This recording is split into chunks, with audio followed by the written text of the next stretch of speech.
tous, bienvenue dans Demain vous appartient, votre émission sur la série de TF1. Cette semaine aura été très importante pour l'intrigue en cours, avec pas mal d'évolutions, la disparition d'un personnage secondaire qui n'a pas servi beaucoup, avec des intrigues en parallèle qui pour certaines se terminent, tandis que d'autres sont en train d'émerger et nous occuperons durant les prochains jours. Nous allons revenir en images là-dessus.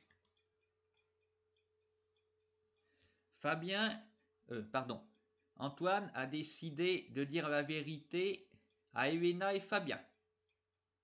Ils savent ainsi ce qui est arrivé au véritable Antoine Myriel et qu'il n'a pas usurpé son identité, mais au contraire que ce dernier lui a offerte. Rassurés, la mère et le fils ont normalement quitté Sète.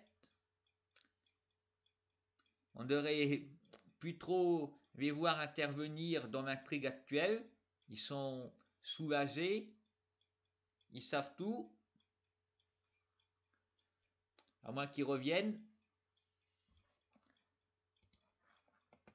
Milo, puisque c'est son vrai nom, pensait que les ennuis étaient terminés. Après, il manque quand même de prudence. Vous remarquez qu'il fait cette révélation au Spoon, dans un endroit public où tout le monde peut entendre qu'il est un imposteur. Un endroit qui est fréquenté par Martin, qui était venu le menacer. Vraiment, pourquoi il n'a pas fait ça à son domicile? C'est incompréhensible. Bon, sans doute parce qu'il y a le décor du Spoon, il faut bien l'utiliser, mais c'est pas très réaliste. Alors qu'Antoine pensait être tranquille, un coup de théâtre inattendu se produit puisque son amie Daphné est morte et elle a été empoisonnée. Et bien sûr, les soupçons se portent sur Antoine que Martin se fait une joie d'arrêter. Eh oui, puisque le poison était dans sa gourde et il y avait les empreintes d'Antoine dessus. C'est vrai que la dernière fois, il m'avait effectivement ramassé quand elle avait fait tomber. Vraiment, il n'a pas eu de chance.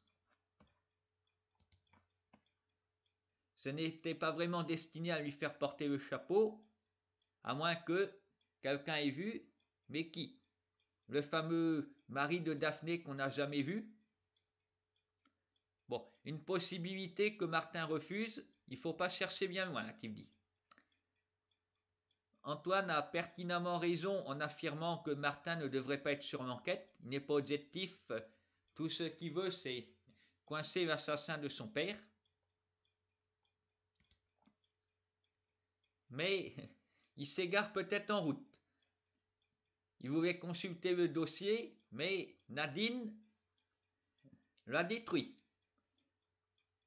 Pourquoi ça? Pour protéger Martin afin qu'il n'apprenne pas que son père était un violeur et un flic ripou? Ou pour se protéger elle-même?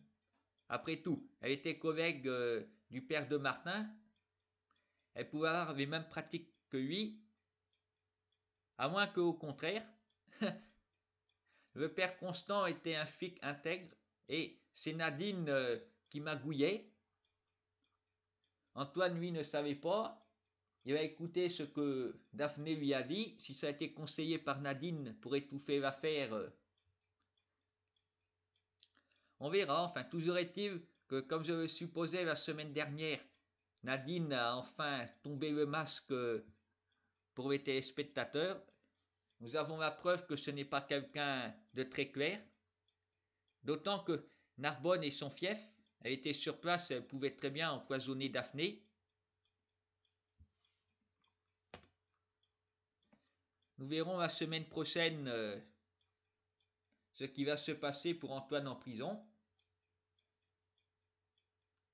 Je ne crois pas qu'il ait des amis là-bas. Alors, bon, il y a toujours Thomas Delcourt qui est en prison, mais Antoine ne l'a pas connu, il avait été arrêté juste avant. Sinon, ce sera l'occasion de faire connaissance, puisqu'il travaille avec Chloé. On verra. Après, Thomas, on va pas vu depuis un moment. Quand Sylvain Moreno a été en prison, on n'a pas vu Thomas. Non, je m'égare. On a vu Thomas. C'était Cotin, le proviseur, voilà. C'est Cotin qu'on n'avait pas vu en prison, ils avaient regretté, parce que ça aurait été bien de voir Sylvain croiser Cotin. Ça avait été dommage. Oui, c'est vrai. Thomas l'avait vu, il avait profité de cette intrigue pour être affecté à la cuisine de la prison.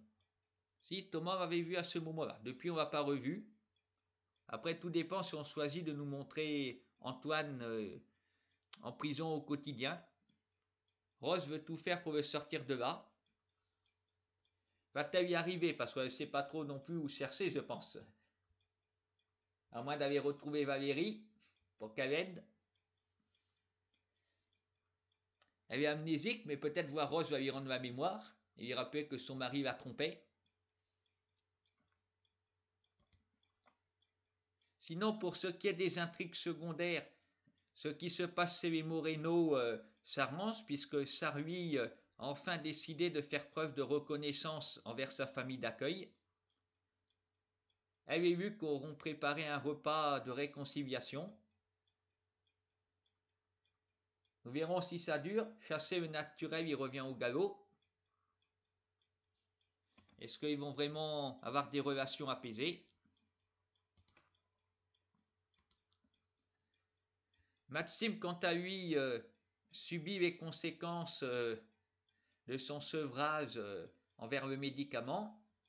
Amanda l'aide malgré les difficultés et qui a été assez ingrat. Malgré tout, il faut l'hospitaliser. Marie vient aux nouvelles, mais Amanda la fait fuir. Après, je pense que Marie est amoureuse de Maxime.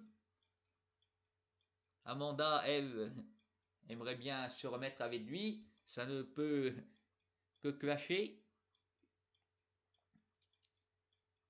Que va faire Marie à l'avenir? Elle va pouvoir retourner s'entraîner pour le fameux triathlon. Mais nous reverrons peut-être bientôt à l'hôpital ou ailleurs. Après tout, les Delcourt ne sont pas au courant que c'est elle qui a fourni Maxime. Alors, si elle vient taper à la porte, je suis sûr que Chloé la fera entrer.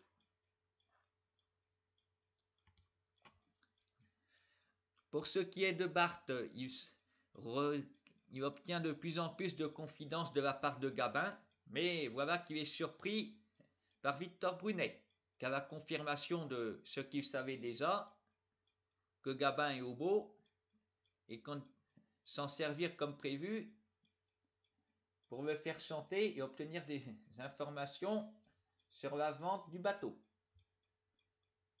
Voilà Bart qui est coincé, à lui de trouver les informations pour préserver Gabin qui l'a surpris. Alors maintenant, que va-t-il se passer? Gabin va être contraint d'avouer la vérité à son père afin de protéger leurs affaires, ou au contraire, pouvoir préserver son secret et favoriser Victor Brunet. Et Bart dans l'affaire. Je pense qu'il est amoureux de Gabin. Après, si les deux se mettent ensemble, le père Gosselin va le découvrir et pas être très heureux, parce qu'il va accepter de garder Bart malgré tout, mais s'il le voit toucher à son fils, il va soudain l'accuser de le pervertir. Là, je pense que ce sera la porte et la fin de la mission d'espionnage pour Bart.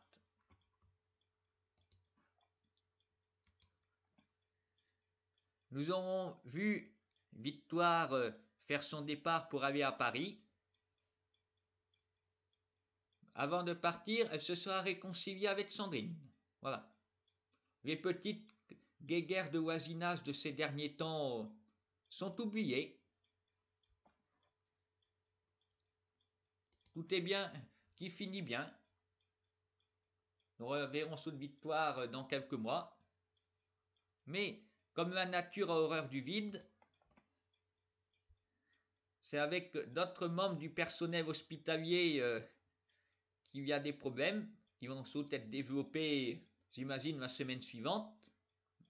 En effet, Samuel se montre très autoritaire dans un domicile qui ne lui appartient pas. Il a envie, à défaut peut-être de tout commander, de vouloir être consulté. Enfin, dans ce cas-là, ça veut dire qu'il donne son avis. Il n'apprécie pas que Nour fasse venir Jules, contrairement à Leïla qui est d'accord. Bah, Samuel, de toute façon, a toujours été comme ça. Il fait le vide autour de Leïla. Soraya et Rémi sont partis. Maintenant, il suggère que Nour aille s'installer avec Jules. Et le travail à l'hôpital s'en ressent aussi, puisque Leïla s'est trompée avec un patient. C'est pas le moment de faire des erreurs. Alors du coup, voilà, Samuel a toujours été assez imbuvable, ça ne m'étonne pas. Sans doute frustré aussi, Leïla a sa fille, lui n'a pas la sienne. Je ne pense pas qu'il se comporterait comme ça avec Sophia et Arthur. Là, évidemment, Samuel est frustré.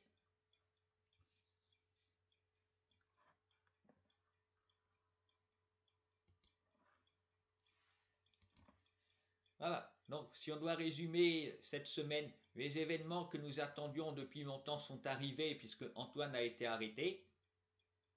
Maintenant, nous allons enfin pouvoir aller de surprise en surprise puisque l'intrigue va pouvoir évoluer dans des directions différentes. Elle n'est pas terminée. Maintenant que l'inévitable s'est produit, il ne reste plus qu'à exploiter d'autres directions et Nadine est la suspecte idéale parce qu'à pareil on se demande aussi bon, qui aurait pu tuer Daphné et pourquoi pas le père de Martin parce qu'il était étendu au sol. Est-ce qu'il était vraiment mort après que Milo soit parti? Lui il le pense sincèrement. Peut-être qu'il va être soulagé, cette enquête va le blanchir, il va en prison mais c'est un mal pour un bien. Nous verrons bien ce qui va se passer durant la semaine prochaine. Alors pour voir la suite, rendez-vous demain.